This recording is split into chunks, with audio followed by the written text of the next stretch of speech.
বক্ষে মোদের আল কুরআন গেথে দিয়েছেন আল্লাহ মহান। রবের তরে মধুর স্বরে, রবের তরে মধুর স্বরে, তাই করি কোরআনের সাচ্চা বয়ান। আল কুরআন আল কুরআন। أعوذ بالله من الشيطان الرجيم. بسم الله الرحمن الرحيم. وإذ أخذ ربك من بني آدم من ظهورهم ذريتهم وأشهدهم على أنفسهم ألست بربكم قالوا بلى شهدنا أن تقولوا يوم القيامة إنا كنا عن هذا غافلين. صدق الله العظيم. الحمد لله رب العالمين، الصلاة والسلام على أشرف الأنبياء والمرسلين نبينا محمد وعلى آله وأصحابه أجمعين. أما بعد. সৈয়দ আহমদ শাখার উদ্যোগে আয়োজিত আজকের এই সুন্দর আয়োজনে মোহতারাম সভাপতি, উপস্থিত কেন্দ্রীয় মেহমান, শাখার বিভিন্ন পর্যায়ের দায়িত্বশীল বৃন্দ, আমার একান্ত প্রিয় দিনে ভাইরা, আসসালামু আলাইকুম ওয়া রাহমাতুল্লাহি ওয়া বারাকাতুহু।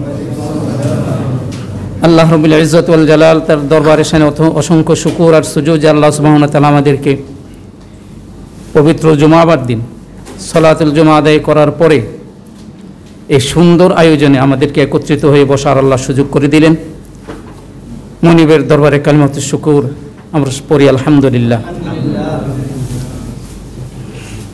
দরুদ ও সালাম প্রেরণ করছি বিশ্ব মানবতার মুক্তির দূত, আগত বিগত সকল মানুষের, সকল নির্যাতিত নিপীড়িত নিষ্পেষিত মানুষের একমাত্র পথ প্রদর্শক রাহমাতুল লিল আলামিনের দরবারে আল্লাহুম্মা সাল্লি আলা মুহাম্মদ ওয়া আলা আলি মুহাম্মদ কামা সাল্লাইতা আলা ইব্রাহিম ওয়া আলা আলি ইব্রাহিম ইন্নাকা হামিদুম মাজিদ।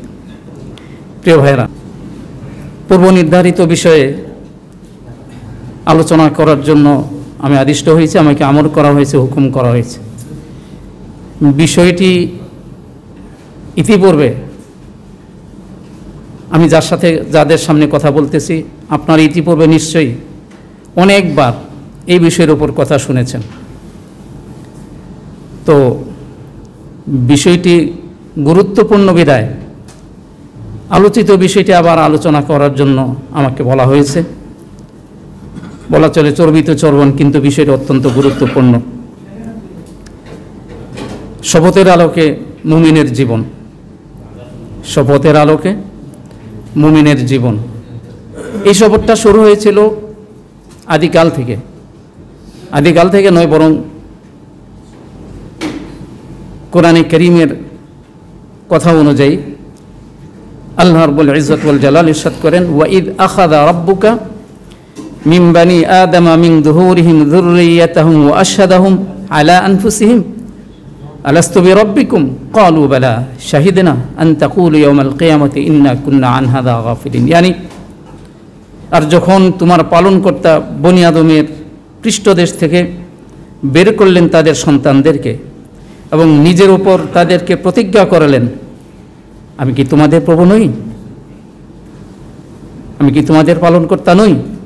তারা বলল, অবশ্যই আমরা অঙ্গীকার করছি।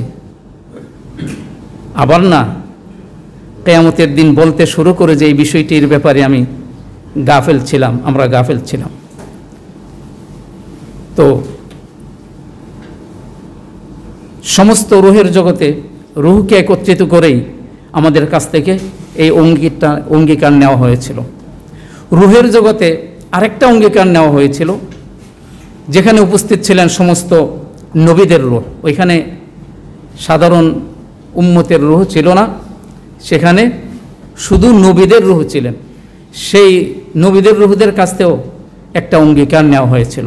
ইরশাদ হচ্ছে, ওয়াইদ আখাযাল্লাহু মিসাকান নাবিয়্যিনা লামা আতাইতুকুম মিন কিতাবিন ওয়া হিকমাতিন সুম্মা জাআকুম রাসূলুম মুসাদ্দিকুল লিমা মাআকুম লাতু'মিনুন্না বিহি ওয়া লাতানসুরুন্না ক্বালা আ'আকরারতুম ওয়া আখাযতুম আলা যালিকুম ইসরি ক্বালু আকরারনা ক্বালা ফাশহাদু ওয়া আনা মাআকুম মিনাশ শাহিদিন। ইয়ানি স্মরণ করো, আল্লাহ নবীদের নিকট হতে এই প্রতিশ্রুতি নিয়েছিলেন যে কিতাব ও বিজ্ঞান, কর্মকৌশল ও বুদ্ধি দিয়ে তোমাদেরকে ধন্য করা হয়েছে, তোমরা তা গ্রহণ করো।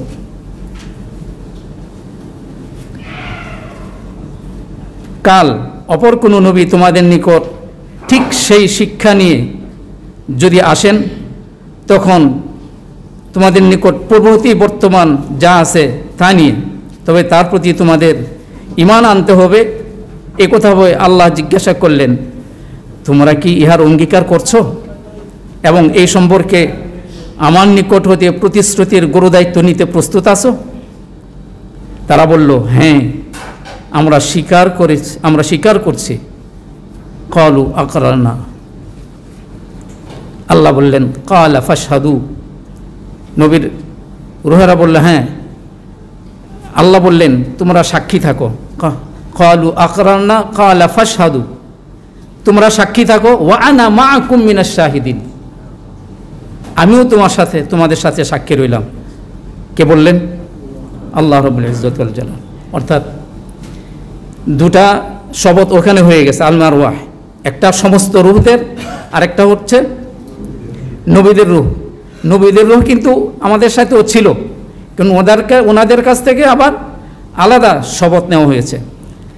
চিন্তার বিষয় হচ্ছে, নবীদের কাছ থেকে যে শপথটা নিয়ে হচ্ছে সেক্ষেত্রেও দুটা বিষয় ছিল।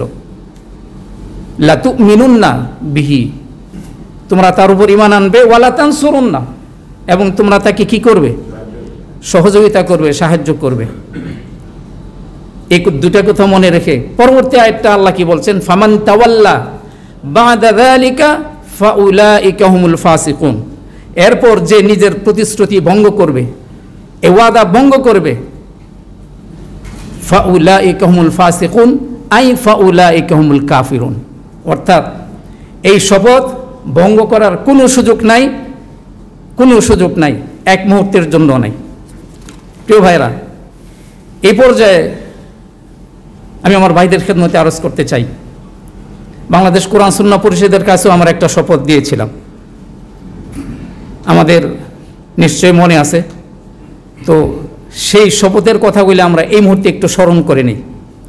কালেমায়ে শাহাদা আমরা পাঠ করেছিলাম, এরপর আমরা ঘোষণা করেছিলাম আল্লাহ প্রদত্ত, রাসূল সাল্লাল্লাহু আলাইহি ওয়াসাল্লাম প্রদর্শিত জীবন বিধান অনুযায়ী নিজে চলব এবং অন্যান্য লোকদেরকে তা মেনে চলতে অনুপ্রেরণা সৃষ্টি করব। 2, ফরজ ওয়াজিব সহ যথাযথভাবে আদায় করব এবং কবিরা গুনাহ থেকে বিরত থাকার চেষ্টা করব। 3, সংগঠনের গঠনতন্ত্র পূর্ণরূপে মেনে চলব। 4, সংগঠনের কাজকে সকল কাজের উপর অগ্রাধিকার দেওয়ার চেষ্টা করব। 5, এমন কোনো পার্টির সাথে সম্পর্ক রাখব না যার মূলনীতি এবং উদ্দেশ্য ও লক্ষ্য পরিষদের মূলনীতি এবং উদ্দেশ্য লক্ষ্যের পরিপন্থী। কুল ইন্না সলাতি ওয়া নুসুকি ওয়া মাহইয়ায়া ওয়া মামাতি লিল্লাহি রাব্বিল আলামিন। নিশ্চয়ই আমার সালাত, আমার যাবতীয় ইবাদত, আমার জীবন ও আমার মরণ সব কিছুই বিশ্বজগতের, বিশ্বজাহানের রব আল্লাহ তাআলার জন্য। এই কথাগুলি ছিল। সামনে যে কথাগুলি আলোচনা আসবে, আমার এই শপথের কথাগুলি আমার হৃদয় একটু জিন্দা রাখবো এবং তার সাথে মেলানোর চেষ্টা করবো ইনশাআল্লাহ। শপথ বা বায়াতের প্রয়োজনীয়তা। শপথ ও বায়াত ইসলামী আন্দোলনের একটি স্তম্ভ। ইসলামী আন্দোলন এর সফলতার জন্য এই বায়াত বা শপথ এর প্রয়োজনীয়তা অনস্বীকার্য। কেননা বায়াতবিহীন জিন্দেগি জাহিলিয়াতের জিন্দেগি, বায়াতবিহীন মৃত্যু জাহিলিয়াতের মৃত্যু, বায়াতবিহীন মৃত্যু জাহিলিয়াতের মৃত্যু। বায়াত মানুষের জীবনকে সুন্দর, জ্ঞানগত পরিপূর্ণতা, মানুষের কল্যাণকামী ও উন্নত আমলের ক্ষেত্রে অন্যতম ভূমিকা পালন করে থাকে। এজন্যই রাসূল করিম সাল্লাল্লাহু আলাইহি ওয়াসাল্লামের জিন্দেগি তো সাহাবায়ে কেরামদের থেকে বায়াত নিয়েছেন, শপথ নিয়েছেন। বায়াতে আকাবা, বাইয়াতে রিদওয়ান সহ ইতিহাসগুলি আমরা জানি। শুধু তাই নয়, বর্তমান বিশ্বে সমস্ত রাষ্ট্রে, সমস্ত রাষ্ট্রীয় যন্ত্রের সাথে যারা সংশ্লিষ্ট তাদেরও শপথের একটা ব্যবস্থা রয়েছে। সেখানে রাষ্ট্রপ্রধান, সরকার প্রধান, মন্ত্রী, এমপি থেকে শুরু করে রাষ্ট্রযন্ত্রের সকল পর্যায়ে এই শপথের ব্যবস্থা করা আছে। প্রিয় ভাইরা, বায়াতটা কি? একটা চুক্তি করা, একটা অঙ্গীকার করা, সংকল্প করা। এটার সাদামাটা অর্থ যদি আমি এভাবে বলি, আল্লাহর জমিনে আল্লাহর দ্বীন প্রতিষ্ঠার জন্য সংগঠনের পদ্ধতি অনুযায়ী আল্লাহর সন্তুষ্টি অর্জনের লক্ষ্যে সর্বাত্মক প্রচেষ্টা করার অঙ্গীকার করার নাম বায়াত বা শপথ। শপথের সরেই মর্যাদা। আমরা এই কথা থেকে ছোট্ট যে হাদিসটা আগে আলোচনা করেছি, উল্লেখ করেছি, সেটা আমি আবার স্মরণ করিয়ে দিতে চাই। বায়াতবিহীন জিন্দেগি যদি জাহিলিয়াতের জিন্দেগি হয়, বায়াতবিহীন মৃত্যু যদি জাহিলিয়াতের মৃত্যু হয়, তাহলে এই বায়াতের সরি মর্যাদাটা কি আমরা নিশ্চয়ই উপলব্ধি করতে পারি। এ পর্যায়ে আমি গনে গনে কয়েকটা কথা বলবো। প্রথম কথা, আমাকে জীবনের লক্ষ্য, জীবনের উদ্দেশ্য, জীবনের টার্গেট নির্ধারণ করে ফেলতে হবে। লক্ষ্যহীন জিন্দেগি মুমিনের জিন্দেগি নয়। হ্যাঁ, আমরা একটা লক্ষ্য নিয়ে নিজের জন্মভূমি থেকে এখানে এসেছি, এ কথা সত্য। লক্ষ্যটা কি? অল্প সময়ে কিছু বেশি টাকা রোজগার করব, ব্যাংক ব্যালেন্স হবে, বাড়ি হবে, গাড়ি হবে, আমি বড় ব্যবসায়ী হব, আর আমার ফ্যামিলি একটা পর্যায়ে গিয়ে সমাজে একটা অবস্থান সৃষ্টি হবে, জীবনযাত্রার মান আমার উন্নত হবে, আমি আমার পরিবার সহ এই উন্নত জীবনযাপন করার লক্ষ্যে আমার আত্মীয় স্বজন সেরা আপনজনদেরকে ছেড়ে এখানে এসছে। উদ্দেশ্য তো এটা একটা উদ্দেশ্য। আরও কিছু উদ্দেশ্য আছে। শহীদ আব্দুল মালিক ভাই উনি বলেছিলেন, আমার জিন্দেগির চূড়ান্ত লক্ষ্য হিসাবে ইসলামী আন্দোলনকেই আমি গ্রহণ করেছি, আর এই ছিল আমার ইমানের দাবি, এ ছিল আমার ইমানের দাবি। এবার আসি আমরা একটু সামনে। রাসূল করিম সাল্লাল্লাহু আলাইহি ওয়াসাল্লামের কাছে কুরাইশ নেতৃবৃন্দদের পক্ষ থেকে ওনার চাচার কাছে যে প্রস্তাবনা দেওয়া হয়েছিল, সেই প্রস্তাবনার জবাবে আল্লাহ রসুল কি জবাবটা দিয়েছিলেন? আল্লাহ রসুল বললেন, চাচা কি? এটা কোন চাচা? কোন চাচা? যে চাচা ওনাকে বুকে রেখে ওনাকে ছায়া দিয়েছিলেন, এই চাচাকে জবাব দিচ্ছেন। আর এই চাচার এটাও জানেন, কুরাইশ নেতৃবৃন্দরা ওনাকে বলেছিল, আপনি মুহাম্মাদের সাথেও সম্পর্ক রাখবেন, খানায় কাবার চাবিও রাখবেন, দুটা একসাথে চলতে পারে না। হয়তো মুহাম্মদকে রাখেন, খানায় কাবার চাবি ত্যাগ করেন, হয় মুহাম্মদকে রাখেন, না হয় খানায় কাবার চাবি রাখেন। আপনি চিন্তা করুন, চাচা কি করেছিলেন? খানায় কাবার চাবি ছুঁড়ে ফেলে দিয়েছিলেন, আমি মুহাম্মদের সাথে আছি। সেই ভাতিজার সাথে অবর্ণনীয় কষ্ট করেছেন সাহেব আবে তালেবে, খেয়ে না খেয়ে গাছের পাতার ছাল খেয়ে কাটিয়েছেন, কিন্তু ভাতিজাকে ছাড়েন নাই। সেই চাচাকে জবাব দিচ্ছেন, চাচা ওরা যে প্রস্তাবনা দিয়েছে এটা হয়তো ওদের সাধ্যের মধ্যে আছে, ইচ্ছা করলে আমাকে সুন্দর মেয়েটা বিয়ে করে দিতে পারে, ইচ্ছা করলে সম্পত্তি আমাকে ভরভর করে দিতে পারে, ইচ্ছা করলে আমাকে ওদের বাদশা হিসেবেও বরণ করে নিতে পারে।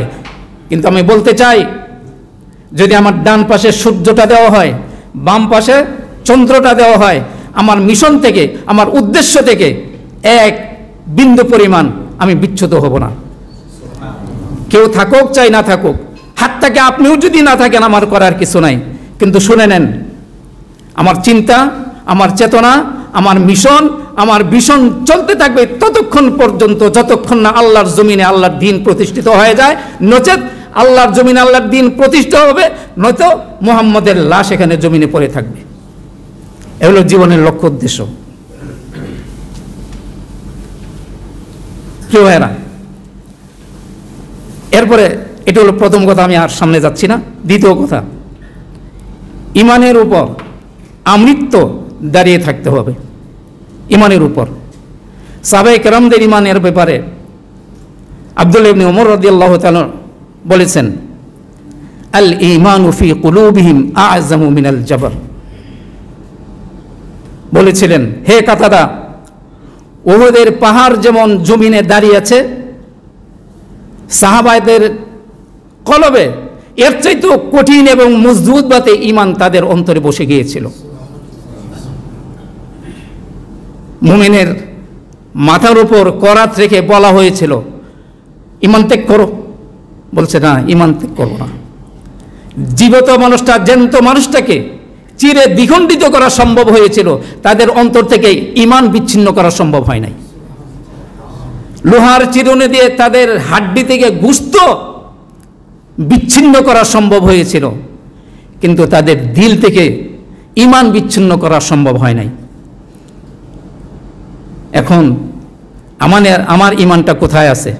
আমি যে ওয়াদা করেছিলাম সেই অনুযায়ী, ঈমানের দাবি অনুযায়ী আমি কতটুকু কাজ করতে পেরেছি সেটা আমাকে চিন্তা করতে হবে, ভেবে দেখতে হবে। কথা খুব সংক্ষিপ্তভাবেই বলতে হবে, নচেত সময় অনুযায়ী শেষ করা যাবে না। 3, কোরআন অধ্যয়ন। কথাগুলি মনে রাখতে হবে। কোরআন অধ্যয়ন, আল্লাহর রাস্তে মাফ করবেন, আমি আমার নিজেকে বলছি, আমরা কোরআন অধ্যয়ন করি রিপোর্টের কলমটা ফিল আপ করার জন্য, কোরআন বোঝার জন্য। আমি কতটুকু মনোযোগ সহকারে, গুরুত্ব সহকারে কোরআন অধ্যয়ন করি, আজকে আবার নতুন করে চিন্তা করতে হবে। কোরআন পড়তে হবে প্রতিটা শব্দে শব্দে, লফজে লফজে, খাতা কলম সাথে নিয়ে। আল্লাযী আল্লামা বিল কলম, কলম নাই, রিপোর্ট রাখার জন্য 2-3 আয়াত পড়ি। এর থেকে কোরআনে কারীম থেকে যে নূর পাওয়ার কথা ছিল, যে আলো পাওয়ার কথা ছিল, যে জ্ঞান আহরণ করার কথা ছিল, সেটা আমার ভিতরে আসতেছে না বিদায় আমার আমল ভালো হচ্ছে না, আমার জিন্দেগি ভালো হচ্ছে না।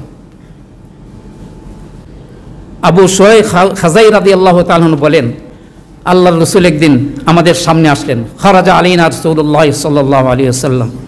উনি বলতেছেন, আল্লাহর রাসূল আমাদের সামনে এসে বললেন, আলাইসা তাশহাদুনা আল্লা ইলাহা ইল্লাল্লাহ ওয়া আন্না মুহাম্মাদুর রাসূলুল্লাহ। ও আমার সাহাবারা, তোমরা কি 2 কথার সাক্ষ্য প্রদান করো না? সাহাবায়ে কেরাম বললেন, ক্বালু বালা ইয়া রাসূলুল্লাহ সাল্লাল্লাহু আলাইহি, আমরা অবশ্যই এই 2 কথার সাক্ষ্য প্রদান করি। এরপর আল্লাহ রাসূল বললেন, ইন্না হাযাল কুরআন তারাফুহু বিয়াদিল্লাহ ওয়া তারাফুহু বিআইদিকুম। এই কোরআন এর একটি প্রান্ত আল্লাহ রাব্বুল ইজ্জত ওয়াল জালাল তার হাতে, আর অপর প্রান্তটি তোমাদের হাতে। ফাতামাসসাকু বিহ, তোমরা মজবুতভাবে তাকে আঁকড়ে ধরো। লিমাদা,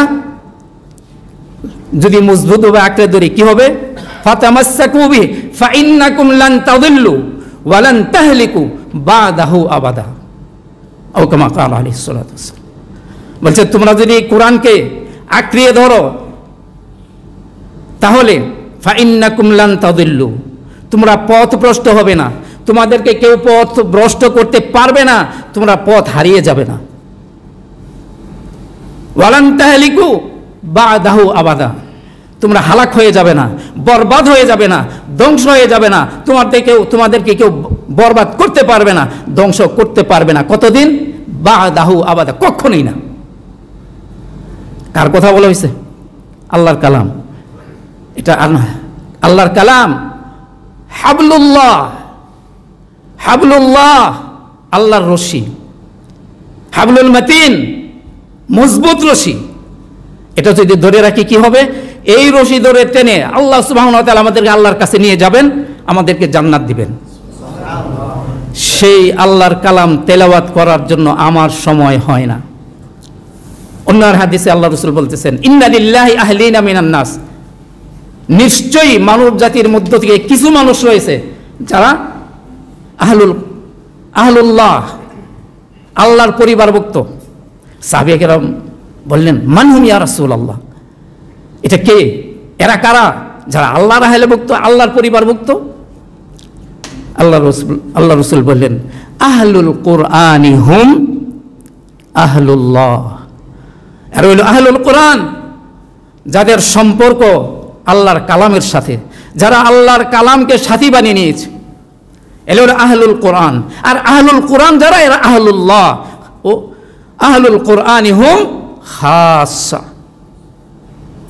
এরাই আল্লাহর স্পেশাল বান্দা। কাজেই আল্লাহর কালাম অধ্যয়ন করতে হবে মনোযোগ সহকারে। মাওলানা মওদুদী রাহিমাহুল্লাহ বলেছেন যে একটা অনার্স মাস্টার্স ক্লাসের স্টুডেন্ট পরীক্ষার, ফাইনাল পরীক্ষার আগের দিন রাত্রটা তার কিভাবে কাটে, সে যতটা পেরেশানি নিয়ে তার বিষয়গুলি অধ্যয়ন করে, আগামীকালকে তার ফাইনাল পরীক্ষা, এর চাইতো দ্বিগুণ পেরেশানি নিয়ে আমাদেরকে আল্লাহর কালাম অধ্যয়ন করতে হবে। ইমাম আজম রাহিমাহুল্লাহ বলেছেন, আল্লাহর কালামের এমন এমন আয়াত আমার সামনে আসে যে এক একটা আয়াত আমাকে কয়েক রাত্র ঘুমোতে দেয় না। আর আমরা আল্লাহর কালাম অধ্যয়ন করতে গেলে ঘুমের জন্য পড়তে পারি না, ঠিক? কাজে বিষয়টা আমাকে ওইভাবেই উপলব্ধি করতে হবে। কথা এখানে শেষ। 4 নম্বর, সালাত, নামাজ। সালাত, আমাদের অবস্থা হচ্ছে সালাত আমাদেরকে আদায় করতে হবে একান্ত নিষ্ঠার সাথে, একান্ত নিষ্ঠার সাথে আমাকে সালাত আদায় করতে হবে। কিন্তু আমাদের অবস্থা হচ্ছে আমরা মসজিদের সামনে গিয়ে দাঁড়িয়ে থাকি আর ঘড়ি দেখি, এখনো 10 মিনিট বাকি আছে, এত তাড়াতাড়ি মসজিদে গিয়ে কী করব, ঠিক? মানে সবার পিছনে মসজিদে ঢুকবো, সালাম ফেরানোর পরে, ইমাম সাহেব সালাম ফেরানোর পরে সবার আগে মসজিদ থেকে বের হয়ে যাব। আল্লাযীনা হুম আন সালাতিহিম সাহুন আল্লাযীনা হুম ইউরাউন। সেই সাহুন আর রাউনের নামাজ যদি আমার হয়, সালাত যদি হয়, সেই সালাত দিয়ে আর কিছু হোক আর না হোক, যেই সালাতের কথা আল্লাহ রাব্বুল ইজ্জত বলেছেন, ইন্নাস সালাতা তানহা আনিল ফাহশাই ওয়াল মুনকার, সালাত থেকে সেই জিনিস আমি পাবো না, সেই স্বাদও পাবো না, সেই মজাও পাবো না, সেই কাঙ্ক্ষিত জিনিসও আমার দ্বারা সম্ভব হবে না। হাফিজু আলাস সালাওয়াতি ওয়াস সালাতিল বুস্তা, নামাজের, সালাতের হেফাজত করার জন্য বলা হয়েছে। নামাজ আমরা অনেক ভাইয়েরা, আমরা যখন যোগাযোগ করতে যাই, ফজরের নামাজ 7টার সময় পড়ে। ও ভাই, ফজরের জামাত কি, ফজরের নামাজের সময় কি 7টার সময় থাকে? 7টার সময় থাকে। আমাদের মধ্যে অনেক ভাইয়েরা আছেন 7টার সময় ফজরের জামাত, ফজরের নামাজ আদায় করেন। কেন? ঘুমের কারণে সময় মতো ফজরের সালাত আদায় করা হয় না।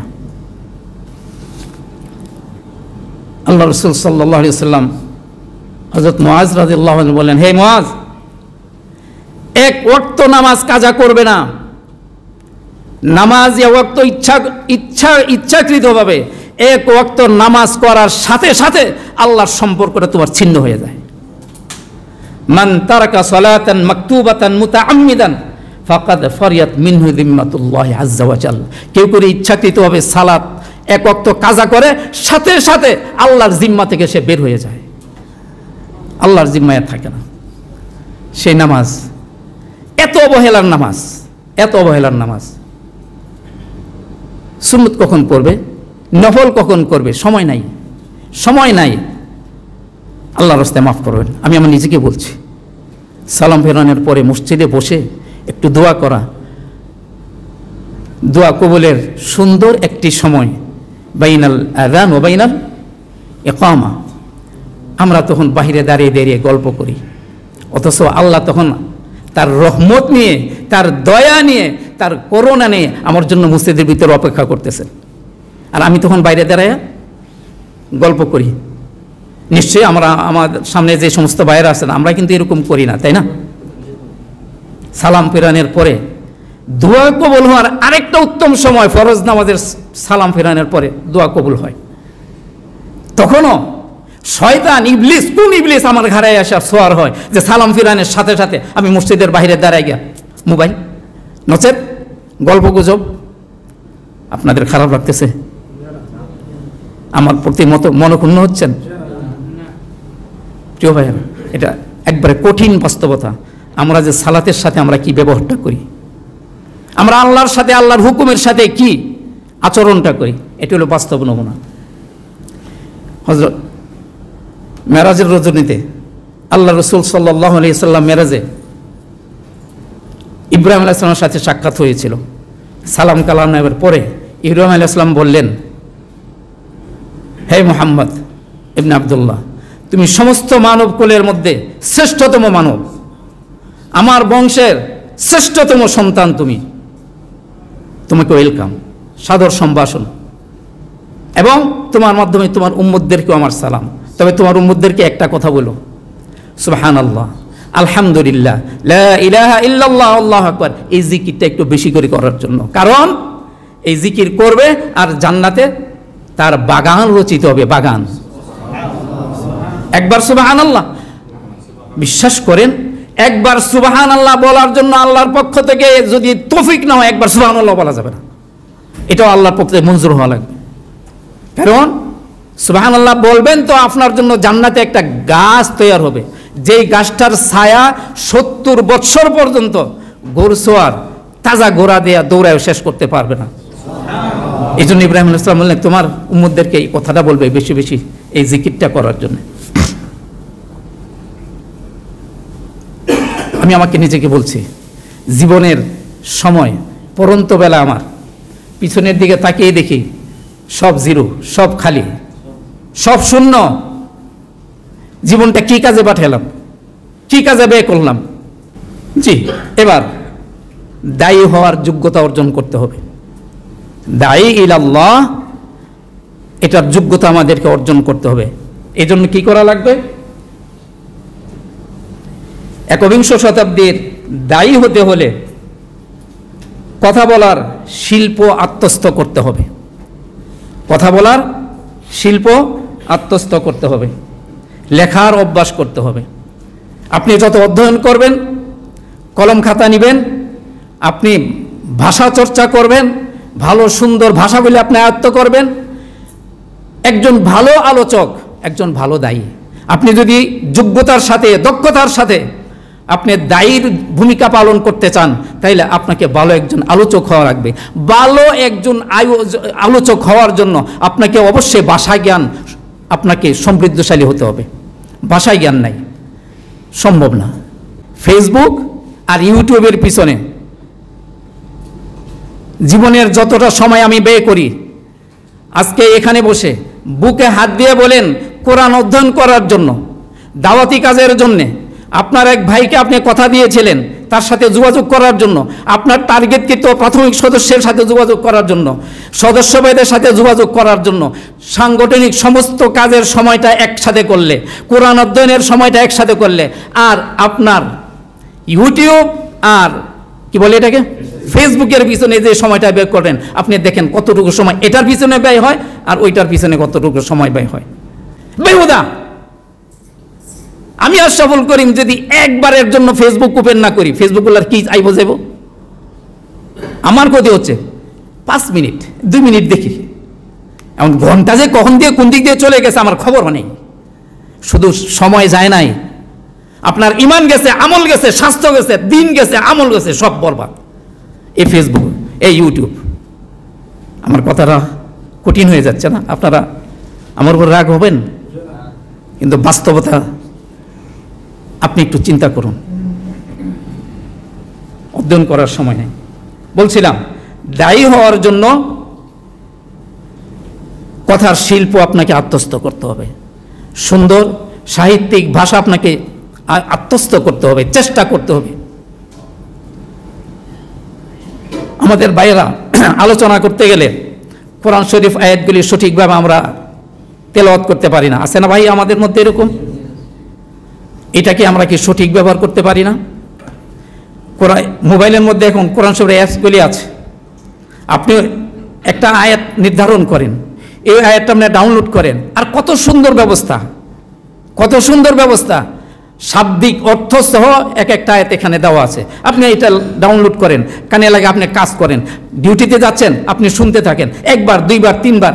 একটা আয়াত অর্থ সহ মুখস্থ করতে একদিন পুরা লাগবে না, ঠিক? কাজেই আমাকে সিদ্ধান্ত নিতে হবে। শপথের আলোকে আমার জীবনটাকে গড়তে হলে আমাকে এটা করতেই হবে, লেখার অভ্যাস করতে হবে। সাহসের বারুদ বুকে ধারণ করতে হবে, সাহসের বারুদ, হৃদয়ে ঈমানের আগুন জ্বালাতে হবে।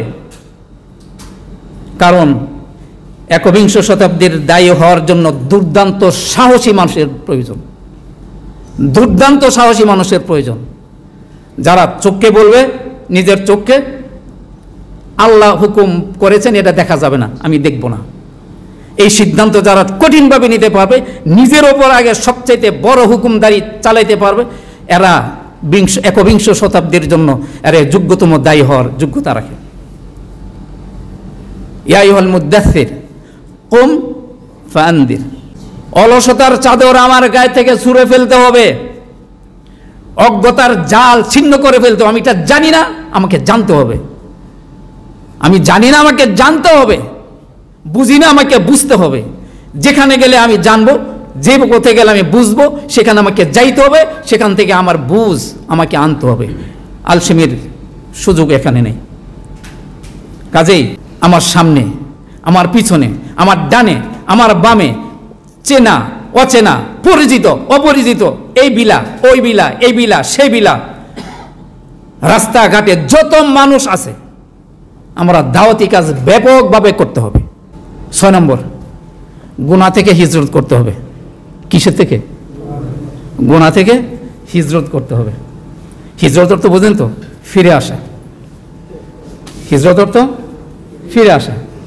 এই জন্য আল্লাহ হিজরতের সর্বোত্তম হিজরত হচ্ছে গুনাহ থেকে ফিরে আসা, আল্লাহর নিষিদ্ধ কাজ থেকে জনমের মতো তালাক দিয়ে সেখান থেকে ফিরে আসা। আজকে এই মোবাইলের কারণে আবার বলি, কি গুনাহ হচ্ছে? যে গুনাহের কারণে কওমে লূতকে আল্লাহ রাব্বুল ইজ্জত ওয়াল জালাল উপরে মানে উপর করে দিয়েছেন, জমিনে মিশিয়ে দিয়েছেন।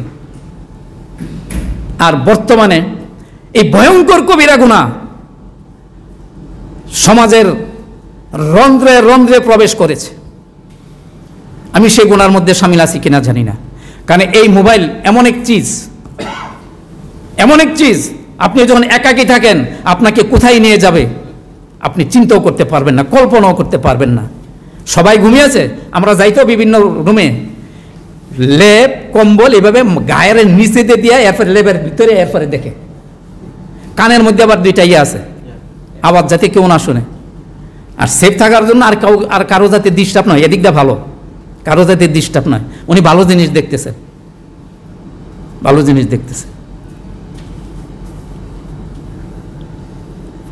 এই জন্য আল্লাহ রাসূল বলেছেন, মানুষের প্রতিটা মুহূর্ত জিনা, প্রতিটা দৃষ্টি তার জিনা, যা শুনে এটাও জিনা, যা বলে তাও জিনা। বাড়িতে বিবি আছে, আরেক মেয়ের সাথে পরকিয়া করেন, কথা বলতে খুব মজা লাগে, আবার ভিডিও কল দেন, তাই না? এটা তো এখন হয় না, তো এখন হয় না। আল্লাহর রাস্তায় আমি আমাকে বলছি, আমি এই গুনাহগুলির মধ্যে শামিল কিনা, এই গুনাহগুলির মধ্যে আমি শামিল কিনা। একাকী যখন থাকি, আমাকে দেখার যখন কেউ থাকে না, তখন যে আল্লাহ রাসূল খাশিয়াতিল্লাহি ফিস সিররি ওয়াল আলানিয়া, তুমি একাকী থাকো, লোক সমাগমে থাকো, সর্ব অবস্থায় আল্লাহর ভয়টা সেভাবে রাখো। আমি কি তখন পারি কিনা? আল্লাহ রাসূল বলেছেন, মাই ইয়াজমুনু লিমা বাইনা লিহিয়াইহি ওয়া মা বাইনা রিজলাইন, দুইটা জিনিসের জামিন হও। ও বনি আদম, এ আমার উম্মতেরা, তোমরা দুইটা জিনিসের জামিন হও, আমি মুহাম্মদ তোমাদের জান্নাতের জামিন হয়ে যাব। জবানটা আবু বকর সিদ্দিক রাদিয়াল্লাহু আনহু জিহ্বাকে টেনে টেনে বলে, কুফু আলাইক, এটা আমাকে বরবাদ করে দিয়েছে, এটা আমাকে বরবাদ করে দিয়েছে। জিহ্বাটাকে শাসন করেন, খুব কঠিন কাজ না, সিদ্ধান্ত নিলে হয়ে যাবে। শেষ রাতে জাগরণ, আরও কয়েকটা বিষয় ছিল, সময় নাই। শেষ রাতে জাগরণ সর্ব বিষয়টা, শেষ রাতে জাগরণ। শেষ রাত্রে জাগবে কি? আমরা এখন আল্লাহকে ডাকি, আর শেষ রাতে আল্লাহ আমার দরজায় এসে তার রহমত নিয়ে ডাকে।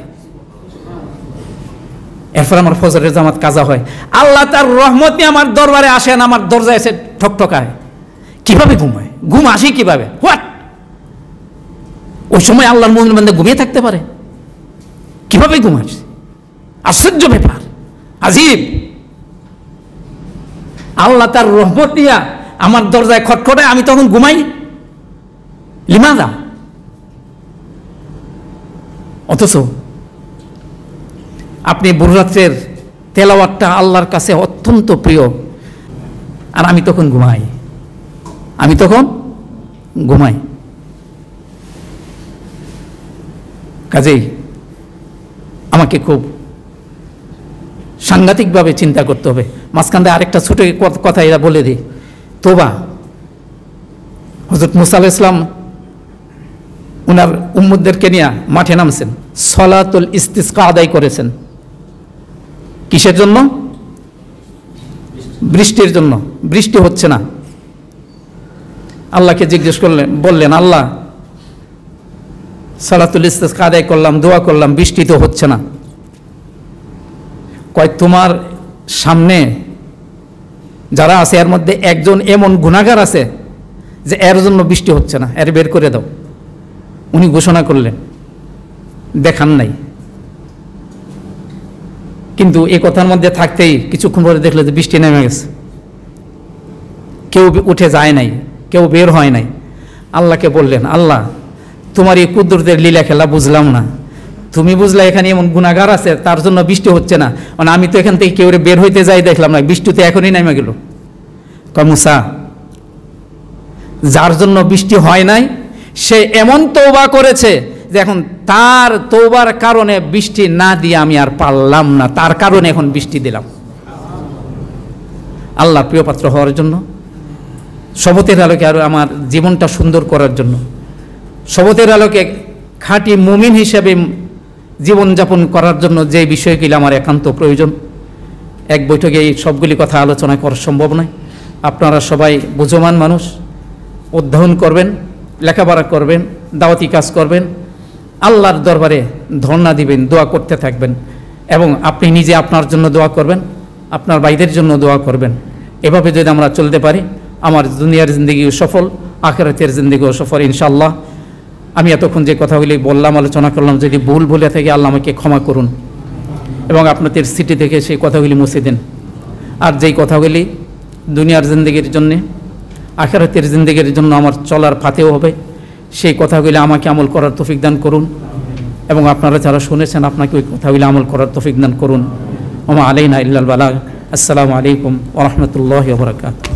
পক্ষে মোদের আল কুরআন গেথে দিয়েছেন আল্লাহ মহান। রবের তরে মধুর স্বরে, রবের তরে মধুর স্বরে, তাই করি কোরআনের সাচ্চা বয়ান। আল কুরআন, আল কুরআন।